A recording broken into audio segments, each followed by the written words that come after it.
Hi, good afternoon. Welcome, everybody. Thank you for joining us. I'm very excited today to present our two hosts to today's webinar around using courageous leadership to manage community resistance to change.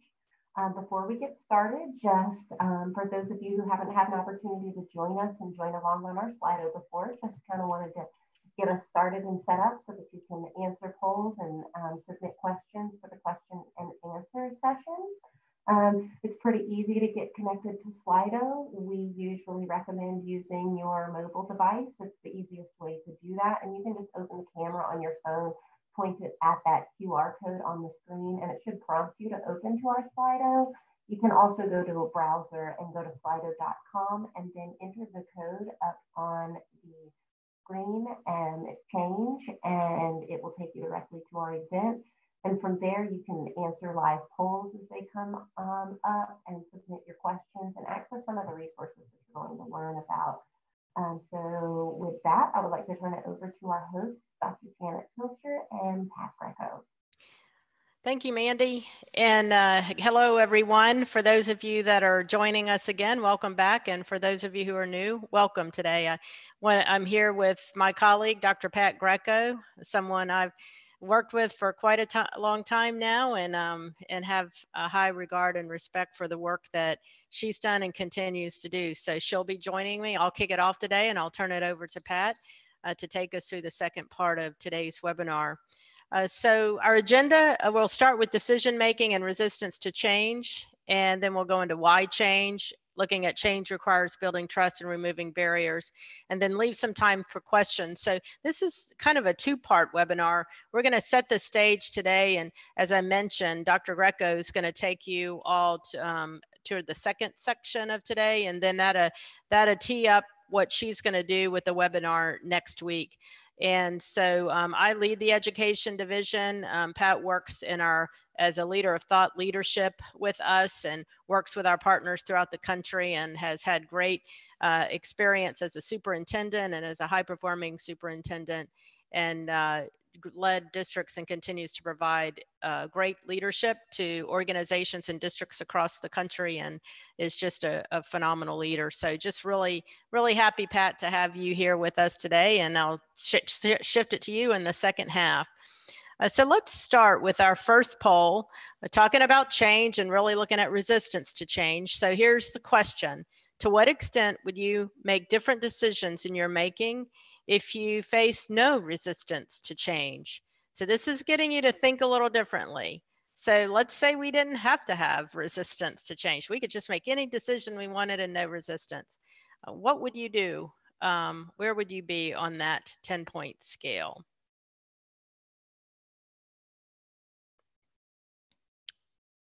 Okay, so kind of looking at where we are, so around 8, majority of the people today, kind of around that 8 area. So what that says is, to me, a little bit, and kind of what I thought, it's not necessarily that we're against making changes, that what makes it so darn difficult is that there's so much resistance out there. So we're going to talk about that today and really begin to dive into that today and then move through very specifically to some additional conversations next week.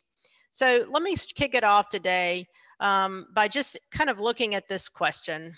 Why are we having to make changes and different decisions? And of course, I think you probably know why, but the reason I want to just to think for a few minutes on this question is there are always some things that stay the same and then some things that have to change when we're going through disruption and making those changes. What's definitely in front of us that stays the same is that we're all about helping students become successful. That doesn't change regardless of the way that we teach, regardless of the way that we have to move within different circumstances.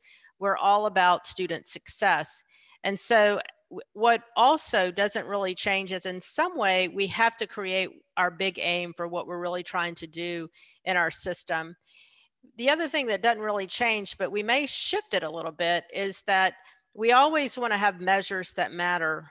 But what we talked about and continue to talk about and talked about last week is we want to have measures that matter more often. We want to measure things that are very specific and measure them more often so that we're able to make those improvements and adjustments along the way so that we're making sure that our students are succeeding. And we always have operational support services that are feeding into that student success factor. So you see two buckets kind of that are coming down on top of this right now, which obviously is COVID-19, living and working, that's changed the way that we enter our worlds every day, whether it's living or working. And because of that, there's a budget impact. And Dr. Greco is going to really talk more about that next week, very specifically focusing on the budget impact. But those are two things that are coming down heavy on us, and there's no turning away from them. So change is not optional. Change is mandatory based on what we're facing each and every day. So I just ask you to try this exercise, kind of back to the poll, just for just again thinking inside out. You know, what decisions would we make if we didn't face community resistance? Because sometimes if we answer that question in particular ways, we may learn a lot about what we would do, because most of the time we're going to make those decisions because we're really out for trying to get to the best opportunity for students to succeed and to provide the best opportunity for our families who are supporting our students. So as you go back with your teams or just do some self-reflection, I would just encourage you to sit down and jot down some notes to answer this question, because I think it'll help you reframe your mind about that resistance. So I'll also pose this question to you as we begin to tee up on the specifics of how we move through resistance of change. And it's this question: what do the best leaders do when we're making decisions? Because what we're really talking about are decisions that we're going to have to make because of the changes that are in front of us. And these are the things that a Harvard group wrote, and just basically looked at CEOs who were really great leaders. And here's what they found about what executive leaders do, those best leaders that are out there. And that is that they are not always known for making the best decisions all the time, but they do stand out for being decisive. And I just thought that just hit me really hard right now, because what we're about to do is we have to be decisive. We can't run from it. The second thing is to map out the need, we get the stakeholder input, but we're balancing that input with desired results. So it's not about always getting everybody's input, but what's enough input aligned to the desired results that we're trying to achieve. And we're getting enough input to where we know we're going to have to make a call. And as a leader, we're going to have to make that call, which makes it even more, makes us have to be more courageous. And very specifically, we're going to have to expect people to be on board with us as we make these changes. So we're going to talk about how do we structure things in ways that would be helpful to you as leaders. The third area is, half the time we spend right now, we're so short-term focused, which we talked about last week. We're so short-term focused, but we also have to, I think, invest our time into thinking half of that time in long-term. I'm really having to think about that myself, so that I'm making sure I'm looking out for the best interest of our organization in the long term. So we triangulate that information, we expect those setbacks, and we help ourselves and people manage through those. And then the last thing, which Dr. Greco is so good at, and we'll talk to you about today as we begin to move through the webinar, is really creating those management systems, those quote business management systems with great cadence, so that we can continue to look at what's working, what's not working, and make those rapid course corrections where needed. And I'll end with this on my part today, that it's most important that in order to do the things that we need to do, we more than ever have to surround ourselves and need to surround ourselves with strong teams. The conversations I've had with leaders across the last several weeks have been, do you have the team in place who can really help you make those decisions, be decisive, and be aligned in order to move us to the place we need to be so that our students can achieve success and that we can help people in our workplace do the work that they need to do so that we get that outcome. So that's just setting the stage for really thinking about how do we function as a leader, and what are the things that we pay attention to within ourselves so that we can make sure that we move forward. So let's look at some specifics. And as we do that, let's answer the next poll, because this is about leader skill set. So to what extent do you feel like you are skilled at managing community resistance to change? So highly skilled to not skilled at all. So let's take a look at where people are coming in on that poll.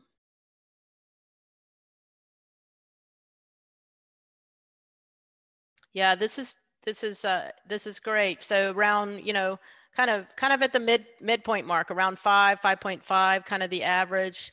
Maybe a little bit at the 7, kind of more toward the end of the scale. So this is really, really, really difficult. It's probably one of the most difficult aspects of our job, and that is to manage community resistance, because it certainly doesn't feel good. And we don't want to have to make those difficult decisions and be decisive to do that. So I'm going to turn it over to Dr. Greco to take us through some specifics on how we can do that in a great way, because I've seen her do that in a way that's been highly successful. Dr. Greco? Thanks, Janet. And it's a pleasure to join everybody. Janet, if you can advance the next slide. One of the things that we know is you all go into leadership because you're committed about building capacity for your team and really making that difference. What's driving us to change is really making sure that by next June, kids are still advancing. Your staff feels safe. People feel like you're really making the best decisions now and every day on behalf of the organization. We know if we don't change, there's the risks that go along with that in losing ground with kids and really losing ground with the system. We also know that the expectations change for our organizations based on the context of the region, the state, the nation, and the world. There are new opportunities that we can learn from. At the same time, those driving forces are at place. There are things holding us still. Changes will impact our people differently. There's fear of impact on their jobs, whether or not they feel competent and confident to be able to make the changes. There are competing priorities. Parents may disagree with some of the changes that we're advancing because of the impact it has on their individual child. If we don't have strong relationships going into needed changes, we can lose trust with those we serve, both internal to the organization as well as within the community. So lack of relationships can really drive the fear and the resistance if we're not intentionally building those as we go. Next slide.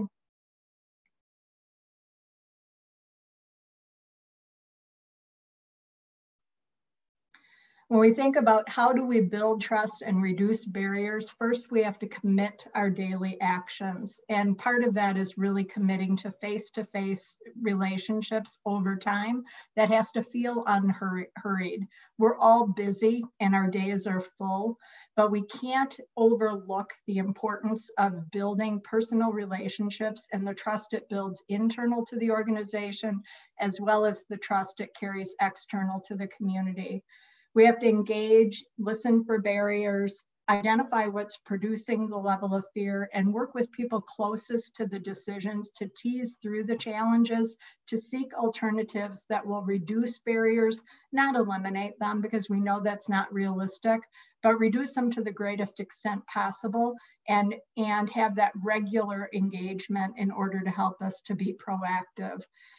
In times of crisis, our decisions will have to be short and they'll have to be decisive and clearly communicated. We have to make them from point to point. Sometimes that will require decisions made for a 24-hour period, the next 2 weeks, daily, weekly huddles, and a regular cadence of pulling the key people together and appreciating the time.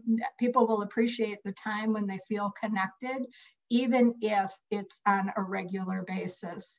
And then communicate. How do we regularly hardwire the routines that matter most to engage people, reduce fear, eliminate barriers, and really build those routines that matter? It helps remind people that you're human, that you're in this for them, and with them, that you understand the challenges even to the deepest levels, and it'll help you deploy those next steps well, because you're going to be building it on a foundation of trust. Next slide. Over the course of my 38-year career, I've worked with some wicked challenges, and trust is built through 1,000 conversations. In an 18-year period of time in Wisconsin, we had year-over-year reductions, where year after year, we were reducing 15, 20, 30 people at a time due to the reductions in staffing and state funding. We had to build regular routines and processes so that people weren't activating on fear, but they were really building that system of trust. People may disagree with the decision that you make, but if they trust you, they'll believe that you're leading them with a positive intent on a daily basis. The systems that you build and sustain are about relationships. It matters that people are first, and service is the center of the decisions that you make. And it becomes a lifeline when you're in crisis. We're learning a lot right now on the protocols and the processes that we can tap into even in a deeper way. As a superintendent, I used full town hall meetings, e-newsletters every other week, monthly staff and community chats, weekly huddles, quarterly focus groups with students and parents. As a team, we hardwired leader rounding. It was probably one of the most profoundly impactful protocols that we used to really understand what was sitting in the hearts and minds of the people. And obviously the feedbacks and survey rollout process was a disciplined process that really mattered.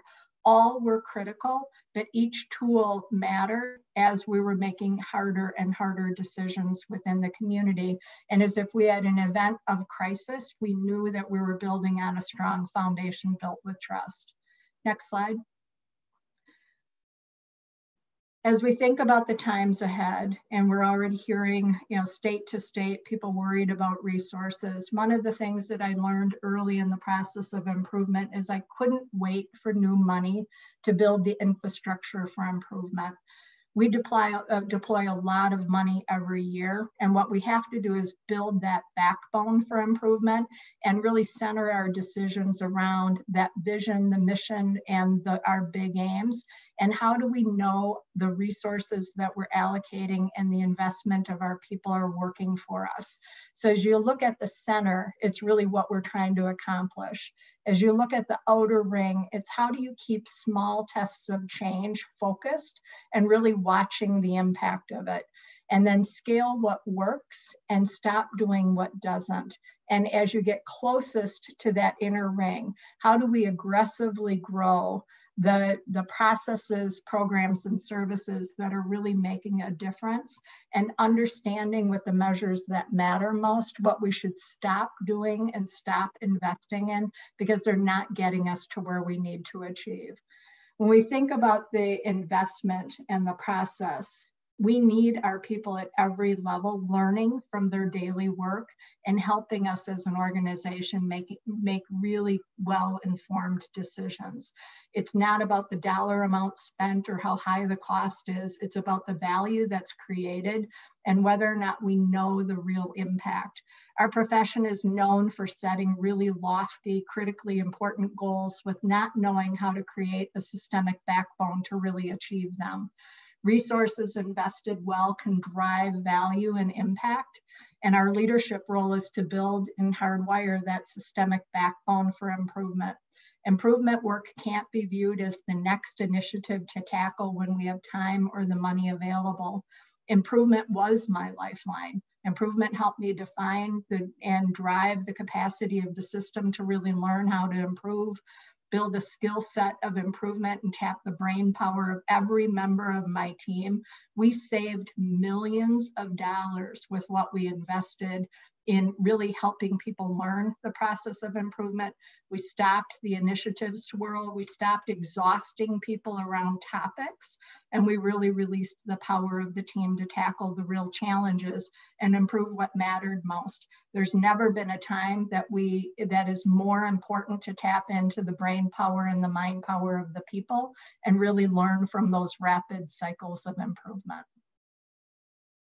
So Pat, I think I hear you say it's so interesting, with the conversation that you're having right now, with our listeners, because I was just on a conversation this morning with somebody who's a leader, not at that executive level, but basically they were talking about how significant they thought it was to get input and to be part of that process, and how much they really wanted to be part of that dialogue with great structure to build that cadence to do that. And, it's almost like they wanted to they didn't have the kind of quote power to jump in there, but they were asking, how do I get in, to really provide the input or really to provide the help? And, so I think for those of you who are leaders on the phone, I think if I hear you right, Pat, just really creating a system of input and getting and understanding what those improvement cycles are to work really makes a difference. Am I hearing that right? You are. And on a daily basis, when you know your people well and you know it deeply into the organization, in time of crisis who needs to be sitting around the table making that decision for that particular event. You can't wait to build relationships with people. That has to be your regular habit. And then they have to help you engage in the best possible problem solving, taking a look at the measures that matter, really getting into those cycles of improvement so that you can have those hard conversations about what's working and not working and really make the next best decisions based on the context that you're in. We're facing challenges now that no organization has faced. And we can't rely on just quick decisions. We've got to engage the people, but we've got to be able to build those systems rapidly, and having those systems built matter.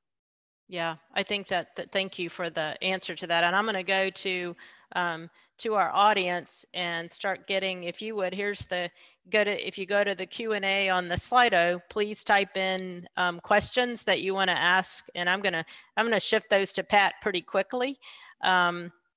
So one is, Pat, here's a question that comes your way. What can you do to build trust as a new leader when change is critical in the immediate, but you haven't had the time to have those 1,000 conversations? Great question there.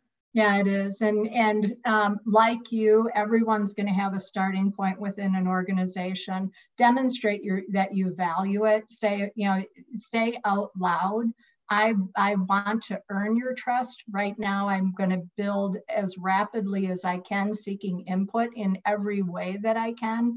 But you're going to be committed to those 1,000 conversations. And your early behavior will show that. So how do you actually engage with the frontline workers? Giving eye contact, making sure that you're greeting even the people at the front line of the decisions. Those relationships matter, and they feel that trust. Yeah, good. So here's the second one, Pat. How much input and from who is necessary to have people, trust that decision? It depends on the weight and the time that you have available. There are going to be some where you're going to have to make an immediate decision. It's going to be your trusted advisors and a handful of people, but then you're going to test that decision every day in those daily and weekly huddles. Don't try to safeguard people away from the engagement. Early on in a crisis situation, people want to be engaged, and those daily huddles will matter of your key leaders, and then the cadence of communicating out will also make a difference. Great. And someone asked, do we have any resources on rounding? So I'm just going to do a call out to Casey real quick to make sure we put the link to the leadership toolkit. Pat's referred to daily huddles today a little bit. And so we actually have a leadership toolkit in communication in a crisis that has the specifics on the daily huddles and leader rounding. So that would be a great resource for you to have for both of those. So I just wanted to make sure we got that. So so here's Matt Hillman. Hey, Matt, greetings from Northfield. So I've appreciated your mantra for districts to stop chasing or stop exhausting people. Can you talk about how that plays out in a practical way? Yeah, and in a practical way, Matt, it's really stopping, for the first couple of years when I was working with the district, goes back to the conversation about being a new leader. I stopped buying stuff that was unimportant for a while and really dug into building that capacity of the people until we could learn from what was working and really reinvest in the power of what was working and stop doing what's not working. So that part of it, I regularly, you can't improve what you can't measure, and a problem clearly defined is half solved. So if 30 people sitting around a table can't define what you're trying to improve and can't link early indicators to that, you really don't have an improvement plan. And speaking of measures, Pat, another question is, what were your measures that mattered most as a district leader? And, probably we could shift it to, what do we think the measures that matter are going to be in front of us? What are those as well? Yeah, and when in the process of building a strong system, you are going to build a balanced scorecard, and measures of improvement are not your accountability measures. They're your fast measures that you can watch quickly that lead to the accountability measures. So when we think about the measures that matter, how do you know daily that kids are learning? How do you know on a daily basis kids are engaged? How does that level up to your assessments every 30 days and 45 days and 90 days? How do you know your children are safe? Are you watching the daily attendance? Are you actually asking kids whether or not they have the supports that they need and staff members that the supports they need? That's a reason why when we talk about leader rounding, it's one of the greatest processes and tools to really get to the heart of what's working and what are the barriers and how do we know? And then being able to make actions on both your numerical data as well as your qualitative data. Yeah, and I think, I love what you said. I just find myself saying now it's measures more often, things that, you're measuring things that you can measure more often because you're looking at those constantly to look at what's working, what's not working, to really understand how to make those adjustments where you need to. It just becomes a natural part of work every day. This is not like one more thing that layers on top, but this is our work. It's really looking at, so when you ask for measures that matter, they really are measures that matter to me about thinking about student success. And then, we hadn't talked today, we could probably do a webinar just on the operational aspect of the organization, because 50% of our district, really is in the operational piece too. So we should probably come back to that because there are some very significant measures that matter from that operational side, especially going into this year. So there's another question here that, it's great in terms of looking at the question is, what is being decisive without being reactive? So I'll let you kind of take the first stab at that question, Pat. Yeah, and I'll start it. And Janet, I know that you have a depth of experience in leading educational organizations as well. So being decisive is take in the information you have and make the decisions on your next best actions for the smallest period of time that you can, while you're looking around the corner into that 30, 60, 90-day plan. What do people need to know right now? And what they need to know is what steps you're taking for that 2-week plan, that 30-day plan. They will trust that you're going to get back to them as long as they're regularly kept in the light of what the process is that you're making decisions and what information you're learning. So in a critical incident, we'll typically give them, here's what we know now, and then here is the next actions, and here's when I'm going to get back to you with the next round of information. Here's where you can track the Q&A as we're adding to that information. So think of all of the ways that you would want to learn about an incident, and that's what you have to attend to as a leader. That's good. So I'll just go kind of high level here, and I'll just kind of ask back a question. How many of us would say we've made a lot of decisions too quickly? You know, so I think probably what we would say is we studied it, and and it's worth studying the data, don't get me wrong, but we studied it and we studied it, and then we studied it some more, and we formed a committee, and we got a group together, and then that didn't work, and we got another group together. Just being a little facetious here, but our tendency is to study it to death. And I think that the key here is that we want to look at that data, but we don't want to don't want the data to be a barrier to us moving to action.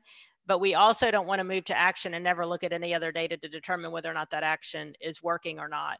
So it's that cycle that becomes extremely important. So the sooner we can move to action, study that action, and refocus our attention on things that aren't working, and then really narrowing down into the things that are, you know, it's that cadence that we're trying to get to in that decision-making process, and not being fearful of that, but that builds energy and engagement in our workforce, because they're all in on trying to determine how to solve those problems with us, and looking at that, helping us collectively make those decisions.